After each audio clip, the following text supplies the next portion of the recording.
আমাকে জম্প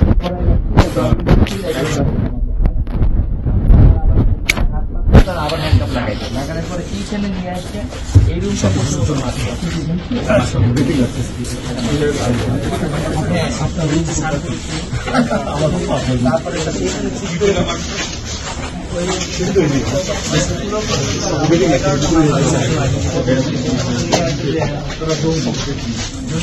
এখানে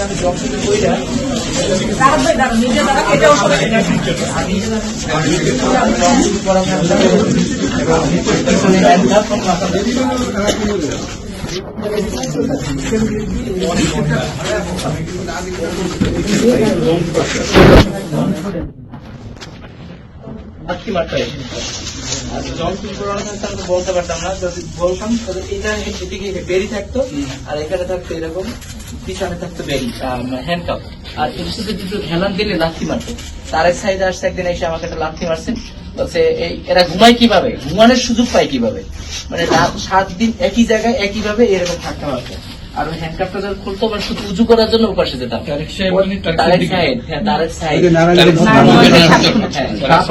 এখান থেকে তোমার ডাকতো এই রুমটা নিয়ে যেত, এই রুমটা নিত। এখানে ছিল স্যার মোফাজ্জল হায়দার চৌধুরী মায়ের জামাই।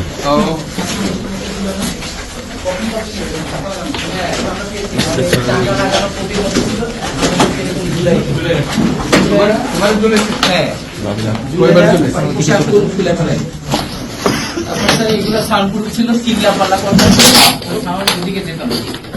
আর এখানে ছিল বিভৎস অনেক ছবি, অবস্থা তাই। আর এখানে একটা বিশাল গোল চেয়ার, যেটা আমাদের এরা ছিল নাসা সিরিনা আর মারতো, এরা ছিল নাসা সিরিনা, তো দেখি না চিনবি, এরা ছিল নাসা সিরিনা। তারপর আবার এটা জুড়ে আমার কিন্তু কারেন্ট শর্ট, তখন পোশাক তুইলা মানে গোপন আগে কারেন্ট শর্ট দিত। আর ওদের বিভিন্ন টিম থাকতো। আর যখন আমি এখানে বসাইছি তখন আমাকে বলছে, স্যার এরা যখন গেছি একটা গৃহে, তখন বলছে স্যার শুয়ার বাচ্চা ওখানে নামাজের দাওয়াত দিচ্ছে, নামাজের কথা বলছে, তোমরা নামাজ পড়বা। এইটা সে এত কুত্তার বাচ্চা, সে নামাজের দাওয়াত, ওখানে সে নামাজের দাওয়াত। আমি স্যার একটা গৃহে গেতাম ওই যে মোটরসাইকেল চালানোর জন্য, ওখানে বলতাম যে তোমরা নামাজ কালাম পড়বে, নামাজ পড়ো না খাই। ওরা ওখানে গেছে, বলছে তো নামাজ এতো আমাদের ভালো কথা বলছে, নামাজের জন্য বলছে। স্যার ওরা একটু শুয়ার বাচ্চা, ওখানে নামাজের কথা বলছে। আমি বলতাম যে স্যার আপনি তো মুসলমান, আমি বলতাম না, নামাজের কথা বলে স্যার দেখেন বেরি পায়, তারপরও কত তেজ। আবার মারতো স্যার, বাইরে এগুলো সব স্যার ওদের লাঠি ভেঙে যায়। আচ্ছা, এখানে আমরা এইটুকু লাঠি পেয়েছি, যেগুলো মাথায় একটু ন্যাকড়া পেঁচানো ছিল, এতটুকু কাটি লাঠি। ওরা কি করতো, এরকম হ্যান্ডকাপটা দিয়ে আবার এরকম একটা ভিতরে ঢুকাইতো, ঢুকে উল্টে তখন পায়ের নিচে পিটাইতো, পায়ের নিচে এমন পিটাইতো যে মনে করেন আনলিমিটেড, পায়ের পাতার নিচে পিটাইতো।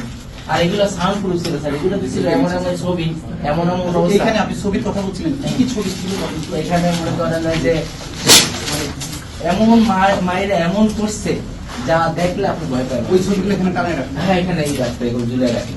আর এমন অনেক ইনস্ট্রুমেন্ট, এখানে মায়েদের অনেক ইনস্ট্রুমেন্ট থাকতো এইসব জায়গাগুলোতে, অনেক ধরনের যন্ত্রপাতি। আপনার নামটা ভাই, আপনার নামটা একটু বলেন। রাহাত পুরো নাম? আমি গার্মেন্টস ব্যবসায়ী গোলাম সরোয়ার রাহাত।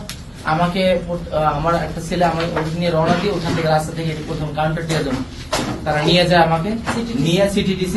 কোন সালে? এটা হলো 14 সালে। নিয়ে আমাকে প্রথম 3টা মামলা দিয়ে ওটা ঢাকার ওখানেই আমি খালাস পেয়েছি 4 বছর পরে। অ্যাকচুয়ালি 43 বছর আমি জেলে ছিলাম। জেলে থাকা অবস্থায় স্যার আমাকে একের পর এক মামলা দিয়ে, যেন বের হইতে না পারি। তারপরে স্যার ওখান থেকে ময়মনসিংহে জঙ্গি মামলা লাগাই দিই স্যার। জঙ্গি মামলা লাগাই ওখানে আমি হাজিরা না দিলেই স্যার জামিন কেটে দেয়। আমি দেশের বাড়ি যেতে পারি না, বাইরে আসলে সময় দিতে পারি না, কারণ সপ্তাহে হাজিরা থাকে। এখন আমার 13টা মামলা স্যার, 3টা খালাস পেয়েছি, 10টা আছে। আমি ভিতরে থাকা অবস্থায় 16 মাস অবস্থায় আমাকে মার্ডার মামলা দিচ্ছে, এবং দিবি নিয়ে বলে তুই এইভাবে স্টেটমেন্ট দিবি, এগুলো বলবি, এগুলো করবি। তুই শিবিরে মাসুদ রে চিনি স্যার, তো পাশে রুমে থাকে না, তাহলে জি স্যার, ওর লাগে তো স্যার সম্পর্ক নেই। বলছে এটা ছোট মির কাছে, এটাও অর্থ যোগান দেয়। আমি বলতো তুই জঙ্গি না, বাট তুই জঙ্গির অর্থ যোগান দেয়, আমাকে জঙ্গির অর্থ যোগান দেওয়া পারবে স্যার। এখানে ছিলাম স্যার, এখানে আমাকে রাখছে 7 দিন, এবং আমার অনেক সাইন নেই। ওই রুমে একটা নিয়ে ডিজে ফের লোক আসতো, অনেক কত পিএস স্যার আছে, মানে তারেক সাইজ স্যার, উনি আসলে মনে করেন যে অন্য তখন মারতো। ওরা তখন বলতো যে সাইন করো, অনেকগুলো সাইন রাখতো। আমাদের 5-6 জন ছিলাম। আর এই পাশে একটা রুমে বসে ওদেরকে একটু দেখাতো, কিছু দেখা। তখন এই পাশে কিছু লাশ ছিল স্যার, মানে তারা ওই রক্তের উপরে ওই পাড়াইছে। ও আমার আরেকজন কেস পার্টনার, এখনো জেলে আছে 11 বছর। মানে যে ছিল আমার স্টোর ইনচার্জ সহকারী, ওরেও নিয়ে আসছে এই মামলায়। এবার আইনে ওখানে তাকে এরূপে হাঁটাইছে, আমাকে বলে, আমি জিজ্ঞেস করলাম যে কি, বলছে অনেকগুলো লাশ ওখানে। আমি কিরম কিরম লাগতেছে, বলছে কি লড়ে চড়ে না, দেখছো এটা বলে। আর ওই সময় স্যার ওরা খুব ইমোশনাল ছিল যে এগুলাকে মানে কোথায় ফালাবে বা কিছু করবে, কিন্তু আমরা ক্যালকুলেশন করতে পারি না যে কোথায় কারা কি। আর স্যার গন্ধ পাইতাম, আর রাতের বেলা অনেক কান্নার সাউন্ড পাইতাম, বাবা গো মা গো সাউন্ড পেতেন, ওই সেট সাউন্ড গুলো গন্ধ পাইতাম না। গন্ধটা হলো একটা দুর্গন্ধ থাকতো, আমরা বলতাম স্যার গন্ধ পাইতো একটু কিছু মানে ধরো স্প্রে করে দিত। তারপরে জানলাম জেলে যাওয়ার পরে যে একজনের শরীর পচে গেছে এবং ভিতরে সে মারা গেছে, তার নাম ছিল কি যেন একটা নাম, ওই এখানেই মারা গেছে, তার শরীর পচে গন্ধ আসতো, ওই ট্যাবলেটে ছিল। এবং আমরা যারা ছিলাম ম্যাক্সিমাম 8 মাস 9 মাস 1 বছর 2 বছর এখানে ঘুম থাকতো, ওরা বলতো আপনারা আপনাদের সাউন্ড শুনতাম, কথা বলতাম, মানে ওরা বুঝতো যে আমরা আসছি এখানে। এবং ওই রুমটায় নিয়ে স্যার আমার অনেকগুলো সাইন নেই, স্যার বলেন স্যার আমার গার্মেন্টসে তখন আমার একটা গার্মেন্টস স্যার, তো আমি বুঝছি যে তখন বের হওয়ার পর স্যার একটা টুল টেবিলও পাই নাই, সব নিয়ে গেছে স্যার, সব নিয়ে গেছে। এবং ওখানে স্থানীয় যারা দল করে ওরা সব এগুলো স্যার লুট করছে, আমি কিছুই পাই না স্যার। আমার উপর আক্রোশ হলো স্যার যে ওই যে ছেলেটা স্টোর ইনচার্জ ছিল, ও ছিল যে আমার শিবিরের, ওরে আমি চাকরি দিছি, বলছে এটা এখানে, এরপরে আমি ওখান থেকে তারা আস্তে আস্তে করে আমাকে ই করে। তারপরে স্যার আমাকে বড় কেমন চাইছে যেটা 1 কোটি, আমি তখন ব্র্যাক ব্যাংক থেকে 1 কোটি 40 লাখ টাকা বাড়ি মর্টগেজ করে বেনিফিট করে দিয়েছিলাম, আমি 60 লাখে রাজি হয়েছিলাম, কিন্তু বলছে না এখন আর সম্ভব না, দেরি করে ফেলাছিস।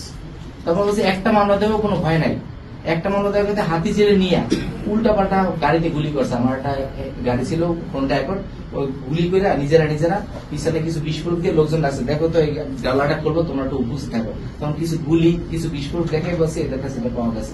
তো একটা মামলা কেন্দ্র করে একটা জঙ্গি মামলা দিয়েছে, সাথে 2 অস্ত্র বিস্ফোরক মামলা দিয়েছে।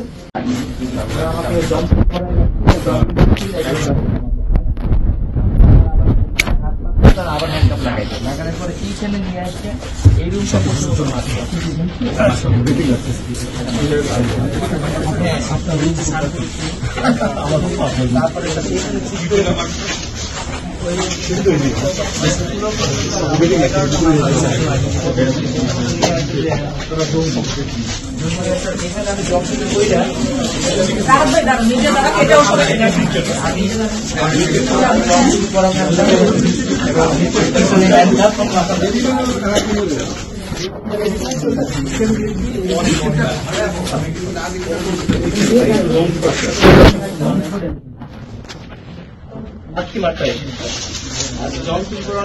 বলতে পারতাম না, যদি বলতাম এটা এদিকে বেরি থাকতো আর এখানে থাকতো এরকম, পিছনে থাকতো বেরি হ্যান্ডকাপ, আর এর সাথে দুটো হেলান দিলে লাথি মারতো। তার এক সাইডে আসছে একদিন এসে আমাকে একটা লাথি মারছে, বলছে এরা ঘুমায় কিভাবে, ঘুমানোর সুযোগ পায় কি।